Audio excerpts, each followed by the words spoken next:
If you want my honest opinion, most people do not enter their 40s with a money problem. They enter their 40s with a structure problem. That is a much more dangerous thing. A money problem can sometimes be solved by earning more. A structure problem often becomes worse when income rises, because the rising income gives the person permission to harden a bad design into a permanent life.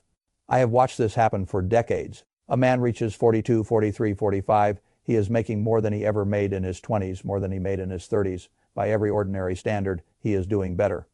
The career looks respectable, the house looks appropriate, the children are active, the cars are newer, the vacations photograph well enough, the outside story says progress. Then he lies awake on a Tuesday night staring at the ceiling because the checking account keeps falling lower than it should. The next bill is already mentally spent, and somehow the years of effort have not created the one thing he thought they would. Calm, that is, the word people almost never say out loud. They say rich, they say successful, they say stable, they say comfortable. But the word they are really chasing is calm, the ability to move through ordinary life without every unexpected expense feeling like an ambush, the ability to think about the future without the future immediately demanding a payment, the ability to make a decision based on what is wise, not based on what the checking account can survive until next Friday. That is what people want, not merely money. Room your 40s. More than any other decade, decide whether that room is going to exist later. I want you to understand that sentence clearly, because almost nobody says it the right way. Your 40s do not merely decide how large your net worth might become. They decide whether your 50s and 60s will feel tight or spacious. Those are different outcomes. I know two men whose lives taught me that lesson more vividly than any spreadsheet ever could. They were brothers. They grew up under the same roof, with the same parents, the same schools, the same basic opportunities, the same habits around work, and eventually even similar careers over the long arc of their working lives. They earned income close enough that an outsider would have assumed their retirements would look roughly similar. They did not. At 65, one of them had a paid-off house, substantial investments, and the kind of financial quiet that changes a person's face. He could help grandchildren with school. He could travel in the winter. He could say yes to the people he loved without first checking whether saying yes would create a problem 3 weeks later. The other reached the same age still carrying a mortgage, with savings too small for the size of his obligations, and with the kind of private anxiety that keeps a man awake over costs he should not still be negotiating with at that age. He kept working part-time not because he loved the work, but because the arithmetic had not granted him the right to stop. Same beginning, very different ending. The divergence did not happen in their 20s. In your 20s, most people are too young, too unstable, too exploratory, and too financially small for the long-range differences to fully reveal themselves. You can make mistakes in your 20s and still recover. The divergence did not happen in their 30s either. Their 30s were busy with children, careers, moving pieces, and the normal expansion of adult life. The real divergence happened in their 40s. That is where small decisions stopped being small. That is where each choice stopped being just a monthly payment and started becoming a permanent instruction written into the next 20 years. One brother used his 40s to expand his life. The other used his 40s to strengthen it. Those sound similar to the casual listener. They are not. Expanding a life often means a larger house, newer cars, higher monthly obligations, more lifestyle maintenance, more visible proof that the hard work of earlier years has finally paid off. Strengthening a life means something less glamorous. It means margin.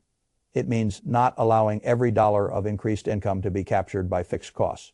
It means preserving the ability to say no. It means setting up the future so that one problem does not become 5. Most people do not realize those are different projects until the decade is nearly gone. That is why the 40s are so decisive. They sit at the intersection of 3 forces that almost never align this cleanly again. First, for most capable adults, the 40s contain peak earning years or the entrance into peak earning years. The absolute dollars are bigger than ever before. Raises are no longer symbolic. Career capital is real. Skill has had time to mature. Reputation has had time to compound. You may not feel rich, but you are often handling the largest raw cash flow of your life. Second, there is still enough time left for compounding to matter in a dramatic way. At 40, money still has time to work hard for you. A dollar invested at 40 with a couple of decades left before traditional retirement can still become several dollars. At 50, the same dollar has less time to multiply. At 55, less still. Time is not gone in those later years, but its leverage is weaker. The 40s are the last decade where contributions and compounding still cooperate at a truly powerful scale. Third, many of the giant setup costs of early adult life begin stabilizing. The furniture is mostly bought. The neighborhood is established. The wardrobe is established. The early family chaos becomes more predictable. Children are often older. You are no longer building from scratch in every category at once. That creates potential margin, Potential margin is not the same as actual margin. The actual margin only appears if you do not allow lifestyle expansion to absorb it the moment it arrives. This is the central fight of the 40s, not how much you earn, what your increased earnings are allowed to become. That is why I say the real problem is often structure, not income. I have seen households earning $150,000 feel trapped. I have seen households earning less feel stronger, not because lower income is magical, because income without margin is just a larger stream flowing through a system that still belongs to someone else. A bigger salary can absolutely improve life. But if every raise is immediately converted into a larger house, larger car payments, larger insurance bills, larger subscriptions, larger vacations, larger child spending, and a generally more expensive picture of yourself, then income does not become freedom. It becomes fuel, and fuel is useful only if the engine it feeds is taking you somewhere worth going. Most people never stop to ask where the engine is actually headed. They just keep fueling. That is the paradox of middle age. You can be making more than ever and still feel closer to the edge than you did years earlier. You can have more furniture, more square footage, more polished adulthood, and less calm. I do not think that is mainly a moral problem. I think it is a design problem. And because it is a design problem, it can be understood. Let me show you what I mean. Imagine two lives. The first life looks successful on paper, high income, a large home in the right zip code, 2 or 3 newer vehicles, children enrolled in every suitable activity a conscientious parent can find, a calendar full of spending that feels normal because everyone in the same neighborhood is doing some version of it too. The problem is not that this life is poor. The problem is that almost every dollar is already committed before it arrives. The house is large enough to impress but large enough to consume. The cars are comfortable enough to flatter but expensive enough to extend dependence. The children's schedule is rich enough to look loving but expensive enough to crowd out future savings. In that life, a broken appliance is not merely a broken appliance. It is a disruption to a tightly packed system. A tax bill is not merely a tax bill. It is an intrusion. A career problem is not merely a career problem. It is a threat to the whole machine. Now imagine a second life, still respectable, still decent, still full of care and responsibility. But the house is a little smaller than the family could have justified. The cars are reliable rather than impressive. The spending is chosen rather than merely inherited from the social environment. The household has protected room between what comes in and what must go out. That room changes everything. When something goes wrong, the problem remains the size of the problem. It does not instantly multiply. That is why I like margin so much.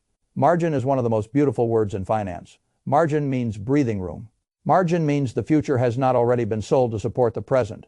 Margin means the family can survive surprise without turning surprise into a crisis. Margin also does something less visible and perhaps more important. It changes the mind. I have read enough behavioral economics and watched enough real people under stress to know that scarcity is not merely about the amount of money someone has.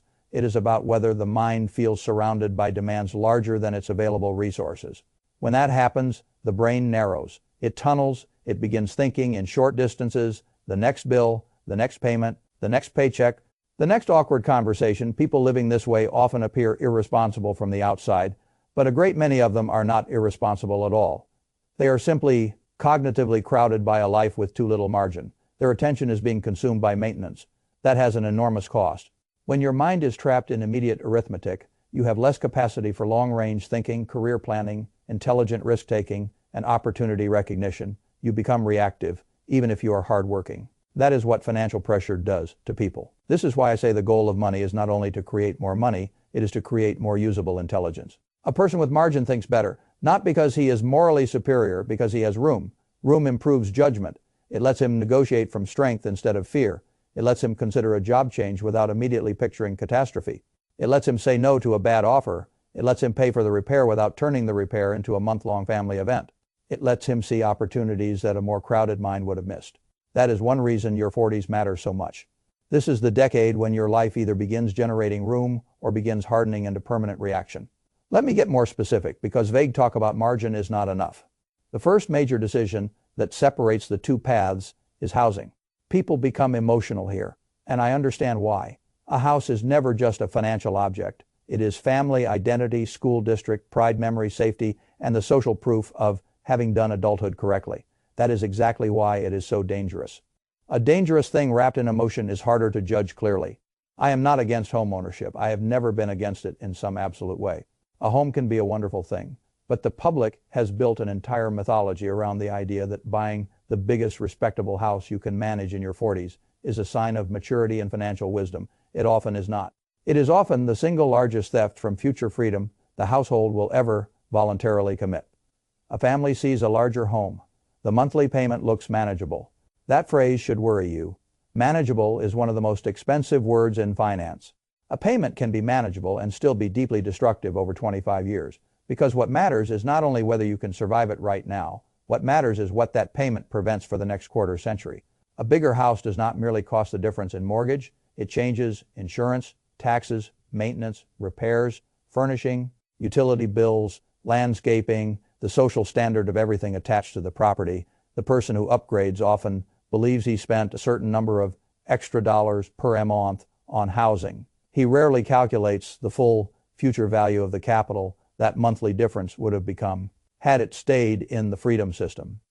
That is the real cost. The family that chooses the $575,000 house over the $320,000 or $350,000 house is not only buying a nicer kitchen or more bedrooms, they may be buying a permanently smaller retirement, a permanently lower savings rate, a permanently more fragile career posture. That is the part nobody likes to say. I say it because it is true. The same is true of vehicles, and people are even more irrational here because cars flatter the ego while steadily dissolving capital. A vehicle is one of the clearest examples of how ordinary people convert peak earning power into permanent dependence and then call it normal. A new car payment looks harmless because it is monthly. That is how the trap works. A $750 payment does not arrive in life as a giant visible wound. It arrives as a habit. The household adapts.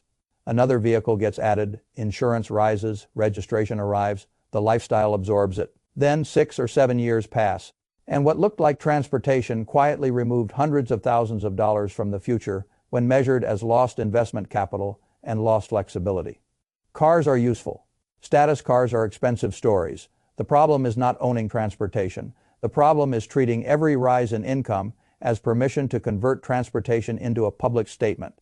In your 40s, that statement becomes extremely costly because the capital you redirect toward the car would still have had time to compound meaningfully had you left it alone. This is why I prefer the language of opportunity cost to the language of mere spending. A bigger car payment is not just a bigger car payment, it is future optionality being traded away for a shorter interval of present pleasure. Those are not equal exchanges. The next great divider is the child spending years. This is the most emotionally difficult area because it mixes love, guilt, identity, and fear. Parents do not merely spend on children. They make moral decisions about what kind of parent they believe themselves to be. That makes the category very hard to judge with clean arithmetic. But arithmetic still matters. Teenagers become expensive quickly. Activities, travel, tutoring, clubs, technology, clothes, cars, insurance, social expectations, then college. A huge number of households reach their 40s and 50s, thinking the children's expenses are temporary, and they are. But temporary expenses can still permanently damage long-range outcomes if they arrive in the exact decade where savings should have accelerated. This is where many decent parents turn their retirement into a rescue fund. They cut contributions, they borrow for college beyond what the family should reasonably absorb. They transfer adult stress from the child's early years into their own older years, which is one of the strangest cultural habits in modern finance. A child entering adulthood has decades to earn, grow, adapt, and recover. A 55-year-old parent does not. That is why I have always disliked the emotional language that tells parents they should sacrifice retirement security for educational symbolism. Help children? Yes. Love them? Yes. Support them? Yes. But there is a profound difference between helping and quietly dismantling your own old age because you were too frightened to create boundaries. The truly interesting part is that these decisions rarely feel catastrophic in real time. That is why they are so dangerous. They feel reasonable. That is the exact word: reasonable house, reasonable car, reasonable child spending, reasonable upgrade, reasonable reward after 20 years of work, reasonable vacation, because life is short. One reasonable decision after another can create a deeply unreasonable future. That is how people become trapped. They do not usually destroy themselves through one wild act. They do it through a series of respectable choices that all made sense in isolation and made a prison in aggregate. Now, there is another decision in the 40s that matters more than many people admit: career risk. At 40, 43, 47, a lot of people become more cautious at the exact moment when the right kind of boldness would still have time to pay off. They have built tenure, they know the current environment, they know the personalities, the paycheck feels real, the discomfort of starting over or stepping into a more demanding role feels less attractive than it would have in their 30s. That is understandable, but sometimes it is wrong. The 40s are often the last decade where a major intelligent career move can substantially lift the entire arc of a household without depending on fantasy. A promotion, a firm change, an ownership stake, a specialty pivot, a new geography, a role with more leverage, a better use of developed skills. These things matter enormously. If you take the right risk at 43, there is time for it to compound. If you wait until 53, the runway is shorter and the recovery time smaller. That does not mean reckless career gambling. It means not mistaking stability for strength. Some people stay because it feels safe. Others stay because the life they built is too expensive to let them move. That is a very different kind of choice. It looks voluntary from the outside. Inside, it is often dependence. This is why the 40s are so revealing. They expose whether the person is actually in control of his structure or whether the structure now controls him. There is another trap I want to describe because it catches almost everyone who is outwardly doing well. Lifestyle creep. This is one of the most polite destroyers of wealth in the modern world. Almost nobody stands in front of a mirror and says, I am now going to sabotage my future by gradually upgrading every category of my life until my income has no room left in it. That is not how it happens. It happens through imitation. Your friends travel a certain way, so your travel expands. Your neighbors drive something nicer, so your cars update. Your colleagues belong to certain clubs, carry certain phones, subscribe to certain services, renovate certain rooms, and slowly your definition of normal drifts. What is so dangerous about lifestyle creep is that the pleasure from each upgrade fades faster than the cost. The nervous system adapts quickly. The larger house becomes the normal house. The nicer car becomes just the car. The upgraded kitchen becomes the kitchen. But the monthly drain remains very real. You keep the cost, you lose the excitement. And in exchange, the future gets thinner. This is why I like the 50% rule for raises. Whenever income rises, at least half of the increase should be captured immediately. By saving, investing, or debt reduction before lifestyle learns about it.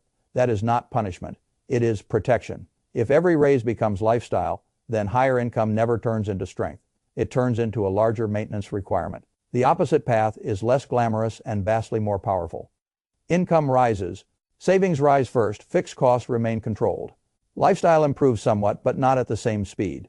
That is how a household begins creating a widening gap between what it earns and what it requires. That gap is the engine. Most people think wealth comes from salary. It does not. It comes from the distance between income and committed expense, intelligently allocated over time. That is why two similar earners can end with radically different lives. One used the 40s to widen the gap, the other used the 40s to close it. Once you see that clearly, the rest of the story becomes almost obvious. I think about one couple in particular whenever I explain this. They were not dramatic people. That matters. They were ordinary, sensible, decent, hardworking. That is often why stories like this are so useful. Ruin is easy to dismiss if it belongs only to fools. But the pressure I am describing belongs mostly to normal people doing normal things. At 40, they had decent retirement savings, decent income, 2 children, and a house that worked perfectly well for the stage of life they were in. Then they upgraded, not to something absurd, just something nicer, something that felt deserved. The payment rose meaningfully. A couple of years later came the nicer vehicles. Then the children's higher cost years. Then college choices. Then the language that trapped so many families started appearing. We all catch up later. This is just for a while. Once the kids are through this stage, once bonuses rise, once the next promotion comes, they did not stop being serious people. They stopped being structurally strong people. That is the distinction. By 50, despite a decade of effort and income, the retirement account had barely done what it should have done. The house looked better. The life looked fuller. The balance sheet underneath was weaker than it should have been for their age. Then came the second act, which is how the trap becomes lifelong. Once the household finally notices the problem, it begins trying to repair in the 50s what should have been built in the 40s. That is a much harder game. The savings rate has to become more aggressive. The room for investment mistakes becomes smaller. The recovery time becomes shorter. The emotional urgency becomes higher. A decade of delayed strengthening turns into a decade of pressured catching up. Some people still make it work. Many do not. Now compare that to another household that looked less impressive from the outside. Same decade, similar income, smaller home, reliable used vehicles rather than image vehicles. Retirement contributions protected even when it pinched. Clearer boundaries on what they would and would not fund for the children. Lifestyle expansion resisted often enough that margin kept growing rather than shrinking. At 50, the difference between the two households no longer looked subtle. One felt bigger. The other was stronger. That is the whole problem with the modern money game. It keeps encouraging people to choose bigger over stronger. I always choose stronger. That is the more rational choice. And the great beauty of choosing stronger in your 40s is that the reward keeps arriving for decades. A family that protects margin in its 40s does not merely retire with more money. It lives with more calm the whole way through. The emergency fund means the furnace is annoying, not terrifying. The controlled fixed costs mean a career move remains possible. The invested difference means time begins working for you rather than only for your employer. The simpler life means retirement is something built into the structure, not a fantasy that requires heroic last-minute discipline. That is the hidden dividend, not merely a larger final number, a better lived middle age. That is why I dislike financial advice that talks only about the endpoint. It says save for retirement as if retirement were the only period improved by savings. That is too shallow. Real savings improve the whole experience of the decades before retirement too. They improve the mind, they improve the marriage, they improve the way the family experiences shocks, they improve the courage available at work, they improve the quality of decisions because the household is no longer making every choice from a crowded mental position. This is what I mean when I say your 40s decide how calm your future feels. Now let me be very clear about something important. None of this requires self-punishment. I am not arguing for misery. I am not arguing that life should be delayed forever or that all pleasure is irresponsible until the account balance reaches some noble threshold. That is childish thinking too. I am arguing for intentionality. The family that does well is not the family that never spends. It is the family that spends on purpose. It chooses what really matters. It does not let the culture make all its decisions by default. It says yes to some things fully and says no to many other things without apology. That is a much healthier financial psychology than blanket deprivation. There are a few operating principles I trust more than most. First, know your real savings rate, not what you hope it is. Not what you once read it should be. What percentage of your take-home pay actually remains for future use? That number matters more than your gross income bragging rights. Second, lower fixed costs before obsessing over the small categories. A family saving a few dollars on coffee while bleeding itself through housing and cars is engaging in moral theater, not intelligent finance. Third, automate what matters. If saving depends on monthly heroism, it will lose to ordinary life. I trust systems more than promises. Money should move toward the future before the present gets a vote. Fourth, treat every major recurring expense as a long-term capital allocation decision, not a monthly lifestyle decision. The monthly framing is how traps disguise themselves. Fifth, protect margin like it is a living thing because it is. Margin is what stands between ordinary life and constant stress. Sixth, stop using financial milestones as excuses to spend. A growing account is not a piggy bank waiting for a reward purchase. It is the machine itself. Every time you raid the machine for validation, you make the future weaker. Seventh, remember that the real luxury is not visible consumption. The real luxury is not needing to panic. That is the best kind of wealth because it improves almost every other part of life. If you are in your 20s or 30s hearing me say this, then you have the beautiful advantage of seeing the fork before you reach it. That matters more than you know. If you are in your 40s now, then you are not late. You are standing in the decade that matters most. That should not depress you. It should sharpen you. And if you are in your late 40s or 50s and recognize pieces of your own life in the wrong path, then do not waste another year on shame. Shame is not a strategy. Clarity is there is still time to change structure, though the changes may need to be bolder than they would have been earlier. Downsize if you must. Sell the expensive car if you must. Protect retirement contributions. Rework. Fix costs. Take the higher paying role if it is sensible. Stop financing social image with years you can no longer easily replace. The great mistake of middle age is believing you can keep delaying structural honesty, because everything still appears manageable.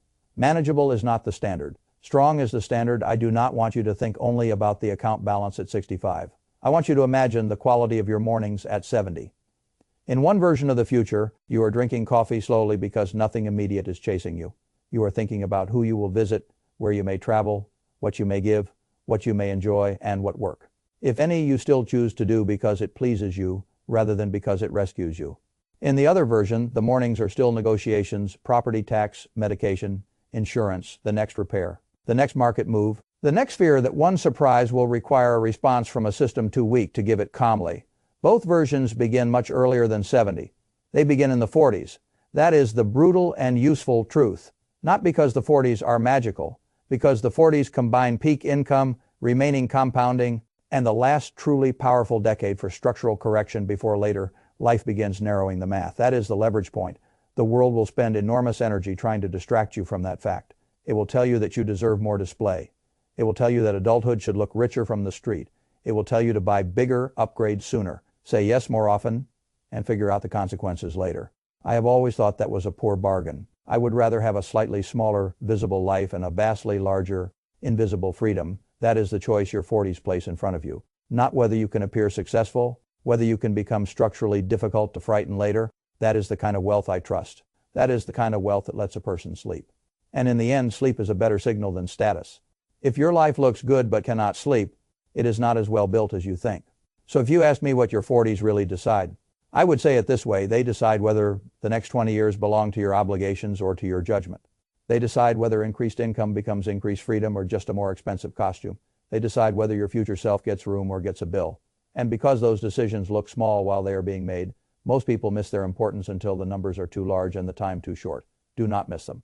That is all I would ask. Not perfection. Just that you stop treating this decade like a continuation of the last one. It is not. It is the decade where the shape of the ending gets written.